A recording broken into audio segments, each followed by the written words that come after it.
Hello, I'm Reggie York, University of North Carolina, Wilmington. This is a presentation on grant overview regarding the parts of the grant proposal. We will go over the various parts that are typically in a grant proposal, although grant funding sources will vary in what they're expecting you to do and in what order they want you to present it. So, of course, you should follow their directions carefully. At the completion of this module, you will be able to distinguish between items that are more or less likely to be included in the proposed or proposal expected by the funding source. What kinds of things will they likely want from you? Number 2, briefly describe what each item means in basic terms. This is a basic introduction to that. What is typically included in a grant proposal? Let's look over the kinds of things. A need statement. You're very likely going to be required to make some kind of statement of need, goals, and objectives. A description of the applying organization, an evaluation plan, description of the program to be funded, a budget, and an executive summary. We're now going to go over each of these with a little more information.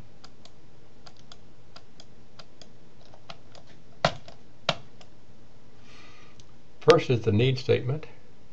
How should need be defined?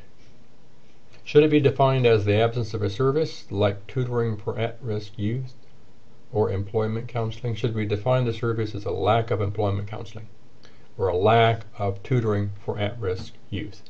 Is that a way to define your need? Think about it. Or human conditions like poor school performance or unemployment. Well, it's the latter. It should be defined in regard to human conditions. Here are some examples. Social support for abused women. I didn't say social support services. I said social support, which is a condition of people. Prevention of child abuse. Improve parent-child relations for at-risk youth. Why did I not say need for a certain service? Well, that's because that's not the way you ought to define the need. It should be defined in regard to human conditions. One of the tasks you will be addressing with the need statement is, what does the data reveal? Ideally, you would have some information. Has child abuse increased? Is it a profound problem for its victims?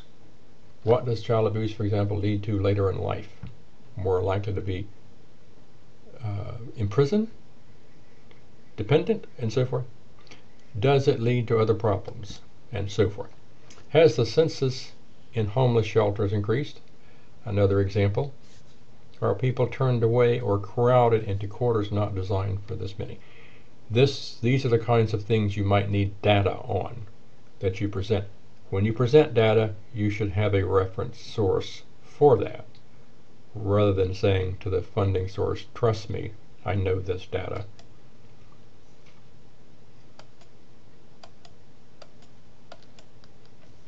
Task number 2 has to do with goals and objectives. Goals are long-range statements of client benefit that should not be so broad they lack guidance. Should be related to benefit, so it should be related to human conditions, not services. It's not usually necessary for you to measure goal attainment directly. If you can, that's fine, but it's not usually expected. The outcome objective is a statement of a measured amount of progress toward goal attainment, and it should be measured. This should be the thing that you're measuring it for your outcome. Process objectives reflect the service, how much service you're going to provide. When funding sources ask you to put down your objectives, they normally are talking about outcome objectives, not process objectives. So, which of these is best as a goal statement? To improve the quality of life or to reduce homelessness? Well, the second one provides more guidance, and the first one is just entirely too vague. What is quality of life? What is not quality of life? To say that provides little guidance. Which of these objectives is best? to provide training to adolescent mothers, or to improve knowledge of good parenting behaviors? Obviously, the latter is the better statement of the objective. Now let's look at task 3, describing the program or service, which says, what are you going to be doing? You might ask the question, what is meant by program or service? Program is usually used as a broader term than service, but there are other terms used by foundations to describe what you will do. So use their terminology. It might be method, it might be activities, it may be other kinds of words. But these refer to what you're actually going to do. What does it look like? What is the nature of the program or service that you are proposing? Can you describe it in such a way that others would recognize it? That's a good question. What is also another thing, what is unique about the programs or services you're proposing? So clarity about what you're wanting to do and uniqueness are two important things to put into your description of your particular program. Be specific in regard to describing the program. Which of these two is better? To state, we will focus on emotional needs as a description of your program, or service, or we will provide a support group. Well, the latter is more clear, more specific. I don't know what focusing on emotional needs looks like. I do know what a support group looks like. Which of these is better? We will emphasize communication, or we will establish a client advisory board. Okay, the second one, of course, is the more clear and more concrete statement. Task 4, describing the agency. What do you think funding sources want to know about your agency? Do you think it's your agency's history? Do you think it's nothing, a brief statement, or an elaborate statement? Well, it's usually a brief statement. What about the general mission of your agency and the key target populations it serves? Yes, that is normally expected. Task 4, describing the agency. Again, some of the information needed, it would be the services currently offered by the applying agency that are not a part of the grant proposal. They want to know something about what it is you typically do, what it is you have experience doing. The agency's track record in regard to success in serving the target populations. How long have you served certain populations? How many persons have you served? And any kind of information about outcome that you might have would be very good to help the funding source know you have an agency that knows how to deliver the goods. Also, your agency's current overall budget may be required. Okay, let's look at task 5, evaluation. You should be prepared to collect information on quantity, quality, and outcome. Quantity is how much service, how much did you deliver, how many clients were served, how many counseling sessions delivered, and so forth. A distinction between quality and outcome is not easy. The way I like to focus it is that quality tends to focus more on standards, whereas client benefit has more to do with outcome.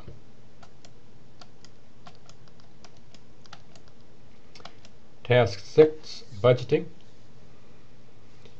What do you think you will be expected to produce with regard to your budget? A statement of the total funds you will need, or a statement of the breakdown of expenditures by line items like salary, supplies, rent, and so forth.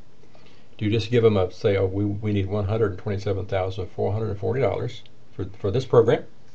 Or do you give a more elaborate breakdown of those expenses? Well, the latter is correct. You usually do what is known as a line item budget. Do you believe you will be expected to explain any of the things in the budget? Yes. Do you believe you'll be expected to have matching funds? Sometimes you will be, sometimes not. Matching funds are funds you get from other sources for the particular program.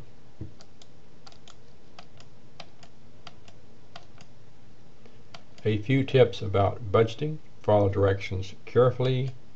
Solicit the help of the compulsive people in your organization to proof it and make sure all the numbers are correct. Ask for all you need in regard to the amount of budget, but not more. Don't ask for 50% more money than you really need. That's going to be a red flag. Task 7, the executive summary.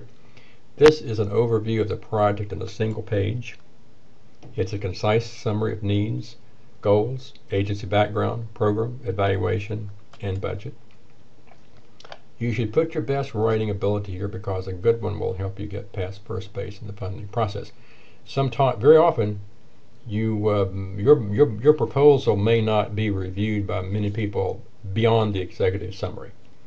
That's what's going to grab people's eyes. So be really careful about that executive summary.